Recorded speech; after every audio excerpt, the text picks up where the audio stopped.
Welcome to Chillin' 101. We hope this video helps. You're starting with essentials.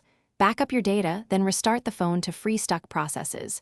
Once rebooted, boot into safe mode to see if a third-party app triggers the crash. Make sure to clear cache and data specifically for Google Play services and the Google app because corrupted temporary files often cause the Com.google.process.gapps error. If clearing cache completes without errors, test normal mode next. Otherwise, continue with package and permission checks described in the next slide. Now perform deeper repairs.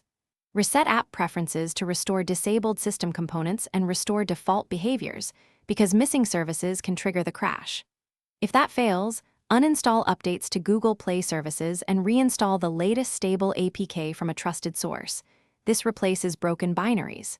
Make sure Google Apps have required permissions, contacts, storage, phone, and background data, because permission denial can force processes to stop. Once permissions and APKs, if previous steps fail, perform a factory reset after a complete backup. This removes persistent corruption in user data and usually resolves Com.google.process.gapps. If a reset doesn't help, flash the device's stock firmware using the manufacturer's tool to repair system partitions. Make sure to follow device-specific instructions to avoid bricking. One key troubleshooting tip: use safe mode logs and ADB logcat to capture crash traces. These logs point to failing packages or permission denials, so you can target fixes precisely and avoid repeated resets.